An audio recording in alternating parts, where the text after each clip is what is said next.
시청자 여러분 안녕하십니까? 헬로티비 뉴스입니다. 4.15 총선 결과 도내 8개 선거구 중 민주당이 3석을, 통합당이 4석, 무소속이 1석을 차지했습니다. 지난 20대 총선과 비교했을 때 민주당이 약진했다고 볼 수 있는데요. 반면 도내에서 이어오던 보수의 아성은 어느 정도 유지됐습니다. 강원도의 정치 색깔이 변화하는 걸까요? 장진철 기자가 취재했습니다. 더불어민주당은 지난 20대 총선보다 2석을 더 차지했습니다. 지역 정치권은 이번 총선에서 민주당의 최대 수확은 강원도 정치 1번지 춘천에 역대 처음으로 파란색 깃발을 꽂은 것으로 보고 있습니다. 민주당은 9년 만에 현실 정치로 돌아온 이광재 전 지사가 어느 정도 성과를 냈다는 분석입니다. 전통적으로 보수가 강세를 보였던 동해안에서 당선에는 실패했지만 보수 후보들을 바짝 추격했습니다. 반면 도내 언론사들이 실시한 사전 여론조사마다 민주당이 과반 이상을 차지할 것으로 예상됐지만 결과는 그렇지 못했습니다. 지역 정치권은 약한 인물론과 부동층 표심 공략은 보완할 과제로 꼽았습니다. 강릉은 보수표가 3명으로 분산됐음에도 불구하고 석패한 점 역시 아쉬운 대목입니다. 반면 미래통합당은 보수의 아성이 무너지지 않은 것으로 보고 있습니다. 8석 중 보수 성향 무소속까지 모두 7석을 차지했던 4년 전보다 2석을 더 잃긴 했지만 전국적인 분위기로 봤을 때 선방했다는 분석입니다. 특히 도내 언론사들이 실시한 사전 여론조사 결과를 뒤집었는데 샤이 보수층을 투표장으로 이끌어낸 강한 뒷심 전략이 성공한 것으로 보고 있습니다. 하지만 지난 20대 총선보다 진보 후보들과의 득표 차이가 크게 좁혀진 점에 주목하고 있습니다. 실제로 강릉의 경우 여야 후보 간 차이는 2,530표. 20대에서도 같은 인물이 맞붙었는데 당시 2만 표 차가 났던 것에 비하면 차이가 크게 줄었습니다. 또 동해 태백 삼척 정선과 속초 인제 고성 양양에서도 지난 20대 총선보다 진보 보수 간 득표 차이는 눈에 띄게 줄었습니다. 선거구가 개편되고 공천 결과에 반발한 무소속 출마자들이 있긴 하지만 민주당과 통합당 모두 아쉬운 점이 있기는 마찬가지입니다. 더불어민주당의 입장에서는 강원도 발전을 위해서 이제 교두보가 마련됐다는 점이 굉장히 중요하고, 야당 입장에서는 전국 선거는 패했지만 강원도 선거에서는 유권자들의 일부의 지지를 확인함으로써 앞으로 우리가 어떤 성과와 결과를 내야 되는지 중요한 이제 시험대에 들었다. 저는 이렇게 분석하고 싶습니다. 각 정당은 이번 총선 결과를 분석해 2년 뒤에 있을 제20대 대통령 선거와 제8회 지방선거 준비에 나설 계획입니다. 헬로티비 뉴스 장진철입니다. 원주는 갑을 선거구 모두 여당 후보가 승리를 거머쥐었습니다. 삼선 의원이 된 더불어민주당 이광재 당선인은 잠재적인 대권주자로 거론되고 재선 송기현 의원 역시 초선부터 중량감을 키워왔던 인물인데요. 두 당선인이 지역 발전을 위해 얼마나 정치력을 발휘할지가 관심입니다. 이다혜 기자가 보도합니다. 두 당선인이 공동으로 내세웠던 지역경제 활성화, 무엇부터 손을 대야 할까? 혁신도시 활성화가 당장 발등의 불로 꼽힙니다. 이전 공공기관의 전문 역량, 지역대학과 기업의 유기적 협력체계 구축이 급선무입니다. 추가 공공기관 이전을 위한 제2혁신도시 추진도 필수 과제입니다. 저는 오히려 공공기관이 지역경제를 키우는 시스템으로 바꾸겠습니다. 지역의 대학의 계약학과지들을 활용해서 만들어가는 쪽으로, 오히려 구조를 거꾸로 만드는 쪽으로 해서 지역인재가 우리 공공기관에 채용될 수 있도록. 기업 없는 기업 도시를 살리는 것 역시 숙제입니다. 디지털 헬스케어를 중심으로 한 의료기기 산업의 핵심 기업 유입, 대도시에 비해 열악한 기술시험 인증기관 유치 등은 정치력이 관건입니다. 저는 이곳 원주는 세계적인 건강 생명 산업의 세계적인 도시가 될 거라고 생각합니다. 법적, 제도적 정비를 거쳐서 원주가 시범 도시가 되도록 할 것입니다. 여기에 도시 팽창으로 인한 정주환경 문제 역시 해법이 요구됩니다. 혁신 기업 도시의 교육 편의시설 개선에 대한 신도시 입주민들의 기대는 두 당선인의 득표에도 결정적 영향을 미쳤습니다. 시민의 삶을 높이고 행복을 높이고 건강을 지킬 수 있는 그러한 도시인가, 이거에 대한 질문을 투표를 통해서 다 했다고 봅니다. 그래서 원주가 질적으로 한 단계 성장할 수 있는 이 밖에도 원주는 화재 후 방치된 중앙시장 등 구도심 공동화 해소, 캠프롱 일군지사 등 군부지 개발과 여주 원주 수도권 복선전철 조기 개통에 중앙선 폐선부지 활용까지 묵직한 현안들이 수두룩한 상황. 어느 때보다 국회의원의 정치적 역량이 강조되는 시기인 만큼 두 일꾼의 역할에 관심이 집중됩니다. 헬로티비 뉴스 이다혜입니다. 네, 반면에 동해안 지역의 경우 보수 후보가 모두 당선됐습니다.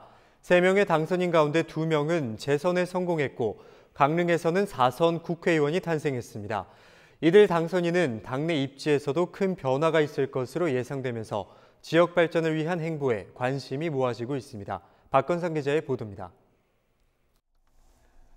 보수 성향이 강한 영동 지역에 큰 이변은 없었습니다. 3곳의 선거구 가운데 2곳에서 미래통합당 후보가 일찌감치 당선을 확정지었습니다.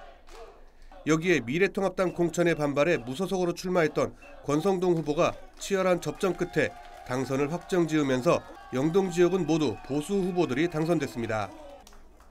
권 당선인은 당선 직후 미래통합당에 복당을 신청했습니다.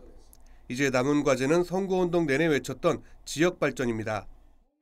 주민들은 이제 3명의 국회의원 당선자들에게 지역 발전을 위한 시너지 효과를 기대하고 있습니다.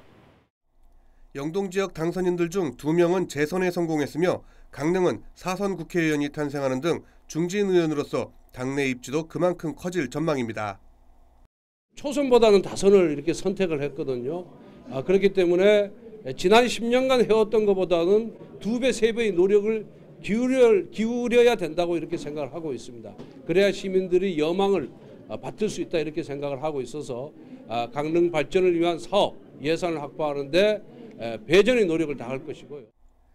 동계올림픽 이후 발전 동력을 잃은 동해안 지역에 동해 북부선 철도 연결을 비롯한 새로운 성장 동력을 얼마나 빠른 시일 안에 가져오느냐도 관심사입니다. 3분의 국회의원들이 영동지에 당선이 됐는데 이분들이 할 것들은 어떤 일이냐면 일단 이제 모두 말씀드린 것처럼 인구를 늘릴 수 있는 기업들이나 아니면은 그와 비슷한 SOC 사업들을 늘리는 것입니다. 그 중에 이제 정부가 하고자 하는 것들, 그 다음에 지역이 필요한 사업들 중에 하나가 바로 동해선 북부선 철도다.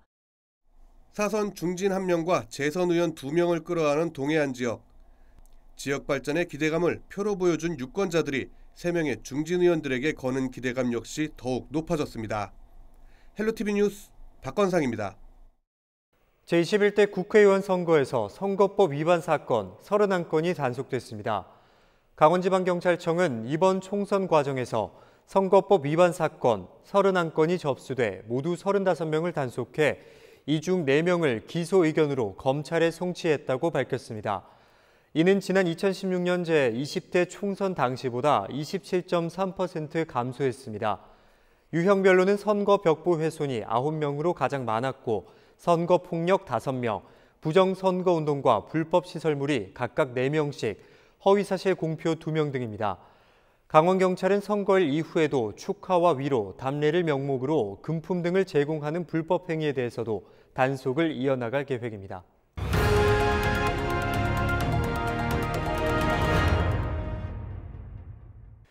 부처 진신사리를 봉안했다는 탑인 정선 정암사 수만호탑이 국보로 승격됩니다. 문화재청은 17일 문화재청 문화재위원회를 열고 국보 지정이 타당하다는 결론을 내렸습니다. 정암사 수만호탑은 높이 9m의 7층 석탑으로 돌을 벽돌 모양으로 다듬어 쌓은 모전 석탑이며 지난 1964년 보물 제410호로 지정됐습니다. 문화재청은 한 달 동안 국보 지정 예고 고시와 의견 수렴 등 행정적인 절차를 거쳐 문화재위원회를 한 차례 더 열고 확정이 되면 다음 달 말쯤 국보로 지정하게 됩니다. 춘천 지역 시내버스 업체인 주식회사 춘천시민버스 일부 노조원이 20일 파업을 예고했습니다. 춘천시는 주식회사 춘천시민버스 민주노총 노조원 100명이 시내버스 완전 공영제를 요구하며 오는 20일 파업에 돌입할 예정이라고 밝혔습니다. 이에 따라 춘천시는 25개 노선 중 일부 결항 노선에 전세버스 25대를 투입할 계획입니다. 전세버스는 무료로 운영되며 전세버스마다 승하차 안전관리 등을 위해 안내 공무원을 배치하기로 했습니다. 우리 지역의 이슈 콕 짚어봅니다. 헬로 이슈 토크. 강원도 현안과 이슈를 들여다보는 시간입니다. 치열한 접전과 높은 참여율 속에 치러진 4.15 총선. 강원도의 민심은 진보와 보수 한쪽에 치우치기보다는 팽팽한 균형을 택했습니다. 이번 시간 헬로 이슈 토크에서 강원도 총선 결과와 전망 알아보겠습니다. 스튜디오에 최수영 시사평론가, 이선경 원주 시민연대 대표 나와 계십니다. 두 분 안녕하십니까? 안녕하세요. 네, 소장님 먼저 이번 4.15 총선 결과 먼저 짚어주실까요? 네, 어느 때와 다르게 정말 이번에 팽팽한 접전이 각 지역별로 펼쳐져가지고 정말 각 캠프에서는 유권자들과 마찬가지로 아마 손에 땀을 쥐면서 이렇게 새벽까지 아마 이 개표 결과를 봤던 것 같은데, 일단 저는 한 3가지 정도로 크게 분류하겠습니다. 앵커께서 말씀하신 것처럼 가장 중요한 거는 여야 모두 이제 공의할 말이 있는 선거 이 결과가 나왔다. 더불어민주당 입장에서는 어쨌든 3석이라는 의석을 8석에서 확보했기 때문에 이전과는 다른 어떤 정치적 교두보를 확보했다는 측면에서 굉장한 의미를 부여해도 될 것 같고요. 그다음에 통합당 입장에서는 전국적으로는 엄청난 참패 그런 이제 추세 속에서도 강원도에서는 이제 뭐 무소속 당선자가 한 명 나왔습니다만은 그것도 범여로 분류되기 때문에 그래도 4석 그다음에 다시 좀 복당하게 되면 이제 5석 되니까 그나마 이제 전국 단위에서 비해서는 상당한 선전을 했다. 뭐 이 점을 가장 둘 것 같고요. 그다음에 두 번째는 이제 그겁니다. 그러니까 의외로는 다선 의원들이 좀 많이 배출이 됐어요. 그러니까 어쨌든 무소속 권성동 강릉의 당선자는 4선이 됐고, 그다음에 이광재 한기호 이제 당선자는 3선이라는 이제 무게감을 갖는 그런 중진이 됐습니다. 그리고 이제 재선 의원이 이제 3명이 됐고요. 그래서 강원도는 이제 신인보다는 이제 이렇게 좀 중량감 있는 의원들이 나옴으로써 앞으로 이제 의정 활동이나 강원도 현안 같은 것을 챙기는데 굉장한 좀 정치적 영향을 발현할 수 있겠다 이렇게 생각이 됩니다. 그리고 이제 마지막으로는 이제 도민들은 이제 지켜보겠다. 그러니까 말하자면은 어느 한쪽에 힘을 몰아주지 않음으로써 태도와 앞으로의 의정 활동 여러 가지를 지켜보고 이제 선택을 이제 다음으로 또 유보하는 그런 어떤 메시지를 던짐으로써 이번 총선은 좀 그런 3가지 의미를 제가 좀 부여하고 싶습니다. 네, 방금 말씀해 주신 대로 강원도민의 선택은 민주당 3곳, 통합당 4곳, 무소속 1곳, 3대 4대 1이었습니다. 이게 무소속 권성동 당선자가 또 보수색인 걸 감안하면 뭐 3대 5라고 봐도 될 것 같은데요. 이 두 분은 이번 강원도 총선 결과 어떻게 보시는지 먼저 대표님께서 말씀해 주실까요? 예, 강원도는 일방적으로 보수의 텃밭이었고요. 그래서 이번 선거에서는 보수의 아성이 좀 흔들리지 않을까 이러한 기대가 좀 있었습니다. 그럼에도 불구하고 일방적으로 보수만 밀어주지는 않았다. 한 6대 4 정도의 비율로 뭐 균형을 맞추지는 못했으나 일방적으로 보수를 지지했던 과거의 선거에서는 조금 변화하고 극복을 했다 이렇게 보고요. 그리고 강원도는 이번에 이제 선거구를 투표 40일 전에 막 확정하고 그리고 기형적으로 이렇게 선거구가 만들어지면서 제대로 된 선거를 할 수 없었다 이렇게 봅니다. 그래서 도시 지역을 제외한 농촌 지역에서는 지역 이기주의, 소지역 이기주의가 다시 이제 발동한 케이스도 있고요. 그래서 오래된 선거 제도를 갖고 공정한 선거를 할 수 있는 그러한 환경이 대단히 부족해서 초접전을 벌였음에도 불구하고 투표 결과로 100% 반영된 거로 보기는 좀 어렵다. 다시 말씀드리면 보수 일방의 텃밭에서 좀 기울어졌다. 변화가 좀 있었다. 이렇게 보고 있습니다. 네, 수단님께서는 좀 어떻게 보세요? 참 그동안 강원 정치 지형에서 보기 어려웠던 이제 여야가 새로운 견제와 균형의 이제 흐름을 갖추게 됐다 이런 거죠. 그러니까 도민은 양당 공의 기회를 준 거죠. 더불어민주당에게는 1일 기회를 줬고 통합당에게는 너희들 한 번 더 기회를 줘볼 테니까 뭐 어떻게 하든지 한번 보자라는 그런 이제 정치적 함의가 담겨 있다고 보고요. 그렇기 때문에 저는 이전과는 좀 다른, 그러니까 이번 21대 총선은 그 전의 정치와 이후의 정치가 좀 다른 모습을 보여주는 것을 이제 요구했고 또 거기에 부응을 어느 정치 세력이 더 하느냐에 따라서 이제 앞으로 이제 좀 더 평가가 엇갈릴 것 같습니다. 그리고 이제 이런 것들이 있죠. 지금 강원도가 이제 그동안 정치적 좀 패배 의식에 많이 사로잡혀 있었는데, 그리고 이제 최소한 강원도의 현안을 놓고서는 맹목적 대결 구도 같은 걸 좀 버려라.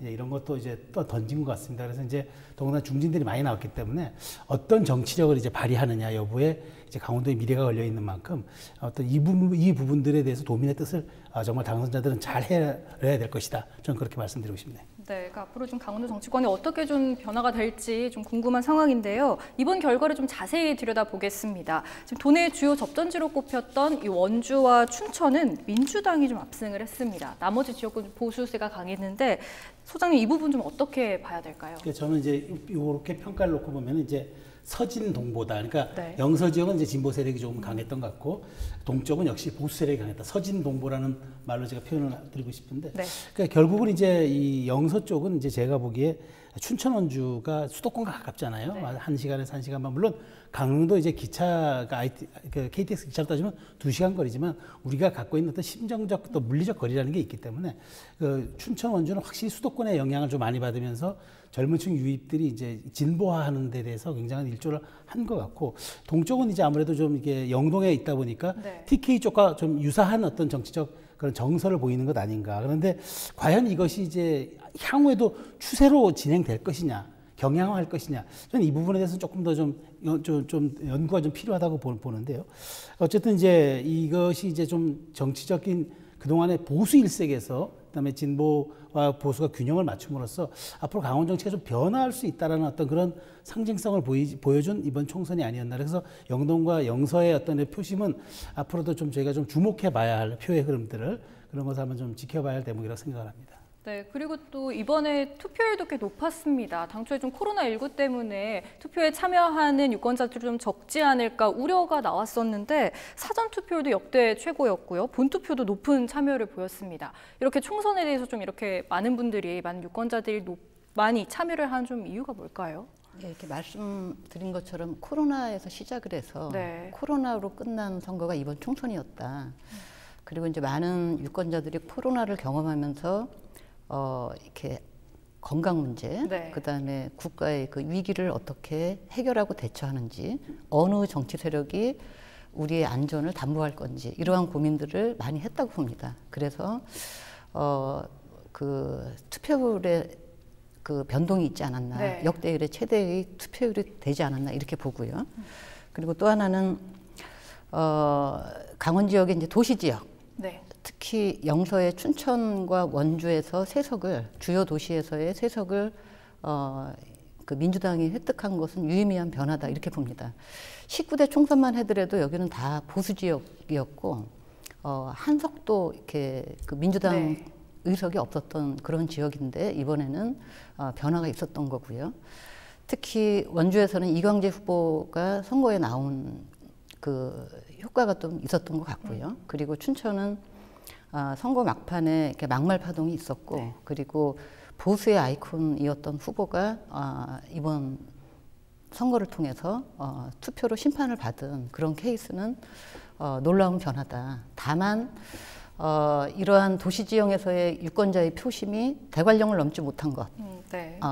특히 이제 강원 북부와 그 동해권은 아직까지도 남북이 평화하고 대화하고 협력하는 그러한 분위기가 실제 이렇게 체화되지 못하고 남북 관계가 이렇게 단절됨으로써 아직까지, 그래서 그런 것들이 이제 보수적인 표심을 더 이렇게 강화시킨 측면이 있다 이렇게 볼 수 있습니다. 그럼에도 불구하고 여야 보수 그 지역도 공이 치열한 접전을 벌인 지역으로 이렇게 기록되고 있는 거죠. 네. 소장님께서는 좀 어떻게 생각을 하세요? 이번 이제 투표율을 놓고 보면은 네. 굉장히 이제 눈에 띄는 게 사전 투표율이 높았잖아요. 네네. 그래서 이제 거기에 이제 많은 사람들의 관심이 쏠렸던 거죠. 그러니까 왜 이렇게 높았을까? 그런데 뚜껑을 열고 보니까 거의 전 지역에서 사전 투표율은 이제 이른바 더불어민주당 여당 쪽에 높게 나왔어요. 네. 높게 나오고 그것이 반영됐던 건 뭐냐? 저는 이제 제가 보기에 이제 코로나 사태에 대한 어떤 그 유권자들이 그 어떤 국민 건강에 대한 그 이런 것들이 과거에는 개인적 사안이었지만 이제 이것이 전염병 과정을 거치면서 팬데믹 과정을 거치면서 국가의 역할, 네. 국가란 무엇인가, 그다음에 내 건강이 과연 국가가 지킬 수 있는데 이 역할과 거의 그 영향은 어디까지 갈 것인가, 이런 어떤 이제 개인적인 관심이 국가적 아젠다로 발전하는 과정에서 유권자들의 이제 투표율이 이제 그러니까 결국은 높아진 거죠. 그러니까 이게 네. 투표라는 게 선택의 집합들이거든요. 이제 그런 것들이 모여져서 이제 결과가 나타나는 거라서 저는 상당히 이제 이번 투표율의 높은 투표율을 보면서 앞으로 이제 그 강원도뿐만 아니라 전체적으로도 유권자들의 정치 의식이 이제 내 개인의 어떤 그런 이슈를 넘어서 어떤 그런 이제 우리가 흔히 얘기하는 건강 때문에 못 갈 것이라는 예측을 뛰어넘는 어떤 국가적 아젠다를 형성하는 그런 힘도 이번 총선에서 좀 보여준 사례가 아닌가 저는 그렇게 또 생각합니다. 네, 특히 이번 총선은 그 이전하고는 좀 많이 다른 부분이 많은 것 같습니다. 각 지역구별 당선자들을 조금 자세히 살펴보려고 하는데요. 먼저 더불어민주당이 승리한 선거구들을 좀 살펴보겠습니다. 원주 갑과 을, 춘천, 철원, 화천, 양구 갑 당선자 좀 살펴보려고 하는데요. 소장님께서 좀 짚어주실까요? 네, 저는 이제 그 원주 갑이 이제 그 굉장히 전국적 관심을 끌었었잖아요. 네. 이제 9년 만에 돌아온 이광재 후보와 이제 이명박 정부의 청와대 대변했던 박정화 후보의 대결이 굉장히 관심이 높았는데 아주 그 관심도답게 이제 당초 예상은 이제 좀 차이가 좀 날 것이다. 그동안 여론조사 추이를 놓고 보면 차이가 날 것이다 봤는데 굉장히 박빙승부였어요. 결국 이게 아침 새벽에 대세 승부가 갈렸는데 저는 이제 그렇게 봅니다. 어쨌든 이광재 지사의 영향력이 과거와는 좀 다르지 않았느냐 그런 생각이 들고 또 박정화 후보가 원주 구도심 쪽에서는 굉장히 좀 선전을 했던 걸로 제가 이제 그 표를 봤거든요. 그런 점에서 이제 이광재 지사가 어쨌든 우여곡절 끝에 당선이 됐기 때문에 중앙 정치권에서 한번 강원도의 어떤 그 위상을 제고하는 어떤 그 여당의 핵심 주자로서 좀 상당히 역할을 저는 이제는 할 것이라고 생각이 됩니다. 그래서 이제 어찌됐건 이제 이광재 지사가 또 이제 말하자면 이제 공약을 한 걸 보니까 뭐 원주 여주 복선 절천이라든가 문막역 설치 그다음에 디지털 헬스 불온 국가 산단 지정 뭐 이렇게 좀 약간 좀 굵직굵직한 이른바 좀 먹고 사는 문제에 대해서 내가 역할을 하겠다 이렇게 좀 메시지 던진 것 같아요. 그래서 이런 점들은 앞으로 본인의 정치 역량을 통해서 잘 보여줄 것이라 생각이 되고요. 원주 을은 사실 굉장히 또 관심이 있었잖아요. 리턴 매치였기 때문에. 그런데 결국 송기현 의원이 조금 좀 여유 있게 앞섰는데 보니까 이제 53.8% 그러니까 조금 이제 50%를 좀 많이 넘은 이제 표로 됐는데 그래서 송기현 후보에 대해서는 이제 그동안에 이른바 조국 사태 때 법사위 간사라면서 굉장히 국민적 호불호가 이제 좀 이렇게 갈렸던 그런 정치인인데 어쨌든 이번에 이강 후보를 꺾고 이제 두 번 이제 재선에 성공함으로써 유권자들에게 이제 다시 한번 이제 본인이 그동안에 4년 동안 보여줬던 역량에 대해서 좀 인정을 받았다 이제 이렇게 하는데 제가 보기엔 또 이제 이 송기현 후보도 이제 이광재 지사와 이제 가불이 같기 때문에 당적이 같고 또 여당이기 때문에 이제 원주로 봐서는 이제 갑을이 동시에 이제 같은 지역구 의원, 같은 정당의 의원이 됐기 때문에 조금 앞으로 지역 발전에 있어서는 좀 탄력을 받지 않을까 뭐 이런 제가 생각이 듭니다. 그리고 춘천, 철원, 화천, 양구, 갑은 이제 허영, 또 여기도 관심 지역이죠 사실. 그러니까 이 지역이 이제 정말 아까 우리 이성영 대표님 말씀하신 것처럼 보수의 아이콘과 또 이제 굉장히 원외 정치인이었지만 굉장히 원내에 있는 정치인을 꺾고 도당위원장이 당선될 정도로 정치력과 조직력을 가졌던 정치인의 대결이라 굉장히 관심이 많았는데 결국 지난번에는 20대 총선은 6,000표로 졌습니다만 이번에는 9,600표로 이제 서력을 한 거죠. 근데 이번에 보면 또 허용 당선자도 뭐 춘천을 국가정원으로 추진한다든지 상수원 보호구역 규제를 완화한다든지 또 내륙중단 고속도로 추진한다든지 아주 굵직한 공약들을 또 냈습니다. 그런 점에서 이제 이 허영 후보, 그러니까 영서 지역은 이제 더불어민주당 이제 당선자들을 냈기 때문에 앞으로 이제 이런 당선자들이 어떻게 좀 춘천과 원주의 지역 현안에 대해서 어떻게 손발을 맞춰 나갈지 그것 지켜보는 것도 좀 흥미로운 대목일 것 같습니다. 네, 보수세가 강했던 강원도에서 이렇게 우세를 하면서 좀 많이 주목을 받은 것 같은데요. 대표님께서도 이 지역 좀 선거구 어떻게 보셨어요? 지금 이제 말씀해주신 그대로고요. 네. 그리고 이게 지금 어느 지역 말씀하시는 거죠? 더불어민주당이 승리한 원주 갑을과 그리고 춘천, 철원, 화천, 양구 갑 이 지역은 좀 어떻게 좀 보셨는지?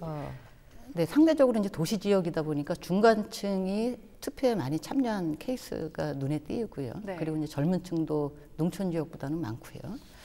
그리고 이번에는 좀 긴장을 많이 했던 것 같습니다. 그래서 양대 진영들이 다 투표장에 나왔고 그리고 역시 도시형, 수도권형 투표를 했다 이렇게 보고 있습니다. 네, 그러면 다음은 미래통합당이 승리한 좀 선거구도 살펴보겠습니다. 춘천, 철원, 화천, 양구, 을과 홍천, 횡성, 영월, 평창, 속초, 인제, 고성, 양양, 동해, 태백, 삼척, 정선 선거구입니다. 이 지역 좀 당선자 좀 짚어주실까요, 대표님? 네, 이 지역은 모두가 다 미래통합당이 된 거죠. 네. 그리고 이 지역은 사실 이제 지역별로 여러 현안들이 예를 들면 국방개혁 2.0 이후로 도시가 소멸하는 문제, 네. 그리고 폐광지역특별법이 이제 5년 이후로는 광산 지역을 어떻게 개발할 건가 이거에 대한 이슈들이 있었고요. 그리고 영동 지역은 동해 북부선이 연결이 안 된 거죠. 네. 9.19 공동성명에서도 정상이 확인했음에도 불구하고 하나도 이루어지지 않았고, 그리고 작년에 대형 산불로 인해서 아직까지도 국가 보상이 이루어지지 않은 그러한 것들이 많이 표심에 그대로 나와 있다. 네. 그래서 미해결 지역 현안이 산적되어 있는 측면, 그리고 접경 지역이라는 측면, 그리고 도시 발전에 대한 뚜렷한 변화가 없기 때문에 농촌 지역에서의 전형적인 보수를 선택한 투표 결과가 나왔다, 이렇게 볼 수 있겠습니다. 네, 수장님께서는 좀 이 지역 선거구 어떻게 보셨어요? 즉시 춘천, 철원, 하천, 양구는 이제 이른바 춘천에서 뛰어져 나온 외곽도시와 철원, 하천, 양구가 묶인 정말 좀 이게 기형적 선거구였기 때문에 표심이 어떻게 나갈까 이제 저도 관심 있게 지켜봤습니다만, 결국 이제 한기호 후보가 당선자가 이제 연고지 쪽에서 많은 몰표를 얻으면서 됐는데, 어쨌든 여기는 앞으로 이제 본인이 3선연이 됐습니다만은 의정 활동하기 또 남들보다 더 신경을 써야 될 것 같아요. 그러니까 지역적 여건, 유권자 성향 이런 게 다 다르기 때문에 앞으로 이 부분에 대해서 굉장히 좀 공을 들여야 될 것 같다는 생각이 들고요. 정말 유상범 후보의 당선은 조금 굉장한 팽팽한 마지막까지 새벽까지 깔 거라고 생각을 했는데 오히려 의외로 여기 조금 승부가 갈렸어요. 근데 그건 또 검경 대결이라는 걸 떠나서 이제 유상범 후보가 또 이제 캠페인 과정에서 이른바 또 유명한 동생도 이제 같이 지원 유세에 나섰고 했는데, 결국 이 지역의 표심이 이제 제각각 갈렸는데, 아마 좀 역시 여기에서는 이제 조희련 후보의 어떤 일정한 득표력이 그다음에 여권 균열에 조금 좀 많은 좀 부정적 영향을 좀 가져오지 않았나, 저는 그렇게 생각이 되고요.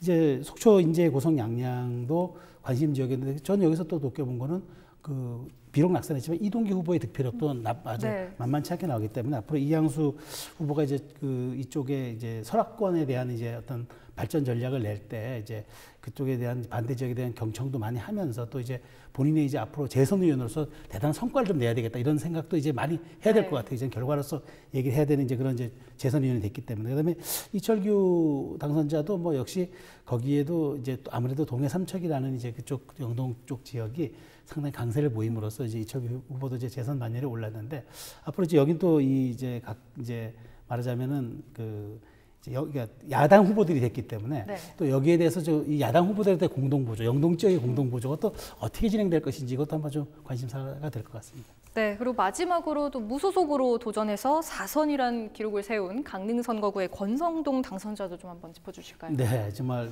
이제 권성동 당선자는 아주 진짜 롤러코스터를 오고 갔죠. 사실 본인은 아마 제가 보기엔 결기를 내세울 수밖에 없었던 거죠. 본인은 뭐 무소속이라는 출마를 생각했을 때 굉장한 두려움도 있었겠지만, 그러나 제가 보기엔 워낙 탄탄한 지지도가 있었기 때문에 이제 당선이 됐어요. 근데 지금 벌써 전국적 주목도 나오잖아요. 홍태상동이라는 신조어가 나올 정도로 이제 중진 무소속 당선자 이제 반열에 올라갔기 때문에, 저는 이제 앞으로 이제 권성동 당선인은 이제 앞으로 중앙 정치에서 역할을 할 수 있는 굉장한 공간과 그런 이제 여지가 마련됐다, 저는 이렇게 봅니다. 그리고 이번에 사실 또 보수가 이렇게 세 곳으로 나눠졌음에도 불구하고 어쨌든 2%의 차이가, 물론 그것이 박빙이지만 보수 세력의 균열로 봤을 때는 상당한 그래도 득표를 과시했던 게 본인의 이제 장점이 나타날 것 같은데, 이제 보니까 굵직한 공약도 많이 냈어요. 수서 강릉 고속철도 조기 개통이라든가 2기 혁신 도시를 강릉으로 유치하겠다, 동해안 시대 거점 열겠다, 이렇게 얘기를 하는 것 같은데, 앞으로 이제 제가 보기에 이제 권성동 후보가 이제 앞으로 정치 행보, 저는 좀 나름 예측을 한다면 그렇습니다. 그러니까 지금 본인이 이제 4선이기 때문에 아마 복당이 된다면 저는 조기 복당이 될 거라고 봐요. 조기 복당이 될 거라고 보는데, 그렇다면 이제 원내대표를 도전할 가능성이 굉장히 많다. 그리고 이제 이른바 이제 사실은 이번 선거에서 이른바 친박근혜계가 많이 소멸이 됐잖아요. 그러면 이제 비박근혜계도 이번에 이제 좀 일부 좀 MB계라고 그래서 당선이 많이 됐는데 여기에 대해 이제 수장 역할, 사선이기 때문에 아마 보스 역할, 수장 역할을 할 가능성도 매우 크다. 그리고 이제 중부권의 리더로서 대한민국 정치의 중부권의 리더로서 성장할 가능성도 많기 때문에 앞으로 권성동 의원이 이런 이제 개인의 정치력을 뿐만 아니라 이런 정치력을 이제 강원도와 접목시키고 강원도 의원들과 손발을 맞춰가지고 이제 본인이 뭐 법사위원장도 거치고 하는 중진 정치인이기 때문에 이런 부분들에 대해서 이제 어떻게 좀 본인이 정책 역량을 좀 앞장서서 끌고 가느냐 이 점도 앞으로 이제 4년간의 행보에서 저희가 좀 짚어봐야 대목이 아닌가 싶습니다. 네, 앞으로 좀 정치 행보에 대해서 많은 분들이 좀 관심을 가지게 될 것 같습니다. 지난 좀 4.15 총선에서는 또 횡성군과 고성군수 재보궐선거도 치러졌습니다. 횡성과 고성 모두 민주당 후보가 당선이 됐는데요. 이 지역 좀 짚어주실까요, 대표님? 네, 또 국회의원 선거하고 좀 다르게요. 동시에 실시됐으나 행정은 집권 여당이 좀 유리합니다. 어떤 선거든 간에. 그래서 아마도 두 지역에서는 고성과 횡성에서는 집권 여당의 후보가 무난하게 되지 않았을까 이렇게 봅니다. 뭐 수장님께서 저는 이제 좀 의외인 게 이제 사실은 여기에 놓고 보면은 횡성군수 같은 경우도 이제 물론 이제 여기가 제가 보기에는 이 표심이 이제 좀 궁금했었어요. 그런데 이제 당선자, 그러니까 총선 당선자는 약간 다른 정당이 됐잖아요. 그래서 고성도 마찬가지. 고성도 그러니까 이제 이양수 당선자지만 여기는 이제 더불어민주당 후보가 됐단 말이죠. 저는 이것이 뭘 시사하느냐면은 총선, 그러니까 유권자들의 기대가 이제 총선은 총선대로, 그러니까 어떤 그 의회 입법을 맡길 사람과 행정을 맡길 사람에 대한 분리를 택하는 것이다. 그러니까 철저하게 이것은 투 트랙에 대한 검증으로서 어떤 유권자들이 선택을 한 거다. 그러니까 이 지점을 앞으로 좀 봐야 된다는 거죠. 앞으로는 투표의 경향성이 이른바 몰빵으로 간다든가 완사이드에 한쪽으로 쏠린다든가 하기보다는 유권자들이 굉장히 이런 점에 대해서는 좀 아주 그 핀셋으로 들여다보는 것처럼 정교하게 들여다본다. 저는 이번 어떤 그 두 지역의 보궐선거 군수 당선자들이 갖는 그 어떤 정치적 함의가 여기에 좀 담겨 있지 않을까 저는 그렇게 분석합니다. 네, 그만큼 유권자들의 표가 얼마나 중요한가를 좀 느낄 수 있었던 총선 같습니다. 이번에 도민의 선택으로 당선된 이 강원도를 대표하는 일꾼들 좀 살펴봤는데요. 이들의 당선이 좀 앞으로 강원도에 어떤 영향을 미칠까요? 그러니까 참 막중합니다. 왜냐하면 이제 21대 국회가 뭐 단순히 이제 20대를 넘어서는 이제 국회가 된다 이런 처럼 떠나서 강원도 입장에서는 절박해요. 지금 이제 막 농촌이 소멸되고 고령화가 급속히 진행된 상태에서 이런 지역구를 둔 강원도인들이 어떻게 되냐 굉장히 중요한데 또 더군다나 강원도가 경제적인 3% 도라 그러잖아요.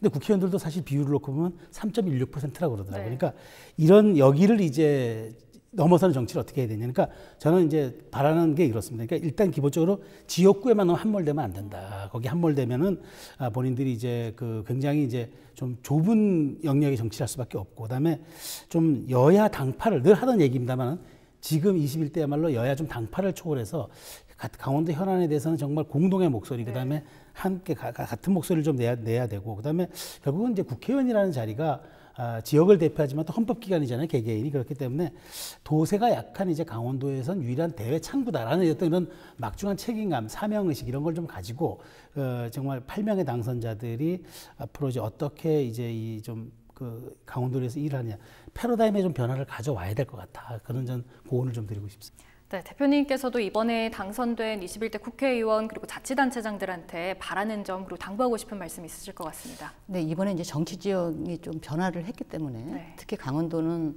20년 전에 16대 총선 이후로 그나마 이제 민주당이 진보와 보수가 균형과 견제를 나름대로 했던 그런 결과로 나왔기 때문에 더 이상 강원도가 정치적인 힘이 없어서 소외된다. 이러한 것은 좀 없었으면 좋겠다. 그리고 한 목소리로 연대하고 협력을 해서 중앙 정치 무대에서 강원도의 요구나 강원도의 이해관계 그리고 강원도의 주요 정책들 이런 것들이 반영될 수 있도록 협력하는 것이 좀 필요하다. 이런 거고요. 그리고 일방이 이렇게 발목을 잡고 일어난 그 정치 행태를 다시 보여줘서는 안 되겠다. 이런 거고요. 그리고 먼저는 이번에 기형적으로 잘못된 선거구부터 제도 개선이 좀 필요하고, 그리고 의석수 늘리는 거, 그리고 군 지역, 농촌 지역과 접경 지역, 그리고 동해 지역과 강원 북부 지역의 민생의 문제들, 그리고 평화의 문제, 그다음에 금강산 관광 열리는 문제 이런 것들도 적극적으로 협력을 해서 한 목소리로 실현될 수 있도록 노력했으면 좋겠다 이런 당부를 드립니다. 네. 도민의 선택으로 국회에 입성한 8명 당선인과 횡성고성 이끌어갈 단체장 모두 강원도민의 입장에서 생각하고 지역의 발전을 위해 행동을 옮기는 책임감 있는 모습과 활동 기대해 보겠습니다. 두 분 오늘 말씀 고맙습니다. 감사합니다.